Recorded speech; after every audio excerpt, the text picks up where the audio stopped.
L'Afrique du Sud est-elle digne de confiance? Ou les leaders, les dirigeants de l'Afrique du Sud sont-ils dignes de confiance? Parce qu'en réalité, après avoir organisé des entraînements militaires de BRICS, une forte pression venue des États-Unis d'Amérique a obligé le président Cyril Ramaphosa de demander à son ministre de Défense d'exclure l'Iran de l'entraînement militaire. Ah oui, c'est ça. Il a demandé au ministre de la Défense d'exclure l'Iran des entraînements militaires pendant que les Iraniens étaient déjà en Afrique du Sud. Pourquoi? Pour faire plaisir aux Américains. On va le voir tout de suite.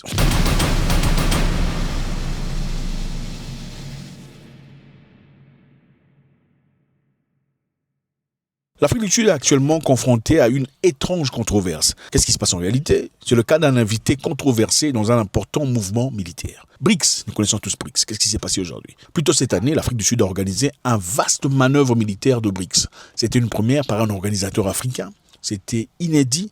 Ceci, évidemment, a réuni la Chine, l'Iran et tout le reste du BRICS. La Chine et l'Iran ont déployé des destroyers navals. La Russie et les Émirats arabes unis ont déployé des corvettes. L'Afrique du Sud a déployé une frégate. En fait, évidemment, les Émirats arabes unis, pour beaucoup de personnes qui ne savent pas, font aussi partie du BRICS. Alors, pendant ce temps, l'Inde a catégoriquement ignoré ces exercices militaires. Je sais, c'est quand même bizarre. L'Inde fait partie des pays créateurs de BRICS. Le voir ignorer cet exercice est très intéressant et on va les décortiquer tout de suite. Alors pourquoi les gens sont mécontents et pourquoi on se pose des questions? On se pose des questions pour savoir pourquoi est-ce que le président sud-africain aurait donné des instructions à son ministre de Défense lui demandant d'exclure l'Iran de ses entraînements. Voyons maintenant voir pourquoi l'Inde n'a pas fait partie de cet exercice.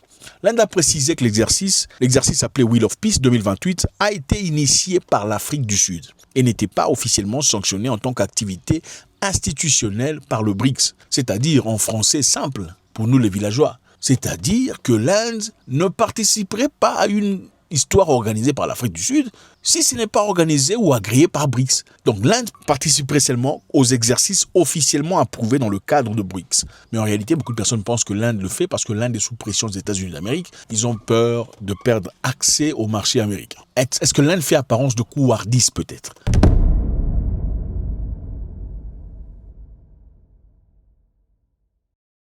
Cet exercice est passé entre le 19 janvier au 16 janvier. Cela évidemment coïncide avec les troubles en Iran.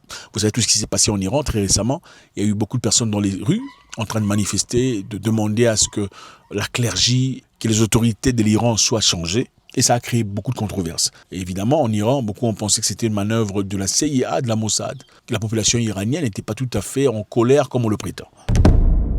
Eh bien, je crois que l'une des grandes qualités du président Trump est de toujours envisager toutes les options. Les frappes aériennes ne seraient qu'une parmi tant d'autres à la disposition du commandant en chef. La diplomatie reste toujours sa priorité. Il vous a d'ailleurs indiqué hier soir que le discours public du régime iranien diffère sensiblement des messages que son administration... Je pense que le président a intérêt à examiner ces messages. Cela dit, il a déjà prouvé qu'il n'hésiterait pas à recourir à la force militaire s'il le juge nécessaire.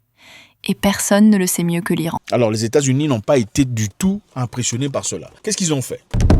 L'ambassade américaine en Afrique du Sud a dit « Nous sommes profondément préoccupés et alarmés par les informations selon lesquelles le ministre sud-africain de Défense et de Forces de défense nationale sud-africaine aurait défié un ordre gouvernemental concernant la participation de l'Iran aux exercices navals en cours. L'Iran est un acteur déstabilisateur et un sponsor du terrorisme. Son inclusion dans les exercices conjoints compromet la sécurité maritime et la stabilité régionale. » Il continue en disant « Il est particulièrement inadmissible que l'Afrique du Sud ait accueilli les forces de sécurité iraniennes alors qu'elles tiraient, emprisonner et torturer des citoyens iraniens, engagés dans une activité politique pacifique. Les mêmes droits pour lesquels les Sud-Africains se sont battus durement. » De toute façon, on est en train de dire aux Sud-Africains, vous êtes battus contre l'apartheid, vous avez lutté pour votre liberté, pourquoi ne permettez-vous pas aux Iraniens de lutter pour leur liberté?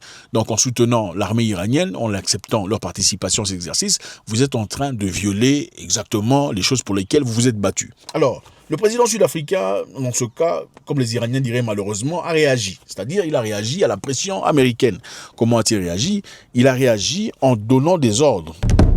Il a donné l'ordre au ministre de la Défense lui demandant que l'Iran soit exclu de ces exercices militaires. Les États-Unis ont exercé une pression et cela semble avoir fonctionné. Le président est intervenu et a donné l'instruction d'exclure l'Iran de ces exercices. Donc, qu'est-ce qui s'est passé exactement? Il y avait le membre de BRICS qui était présent. La Russie, la Chine, l'Afrique du Sud. Il y avait aussi le partenaire BRICS, l'Iran, l'Émirat arabes unis, le Brésil, l'Indonésie et la Chine qui étaient là comme observateurs. Les manœuvres en mer incluant des tirs réels d'artillerie, des formations navales et des exercices de communication. Bon, qu'est-ce qui s'est passé? Le président dit « J'ai donné des instructions pour pas que l'Iran fasse partie de ces exercices ». Les États-Unis d'Amérique disent pourquoi l'Iran a fait partie de ces exercices. Il y a eu pression.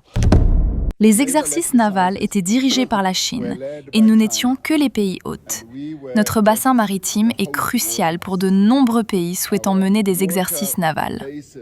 La Chine avait donc la responsabilité d'organiser, de diriger et de coordonner ces exercices.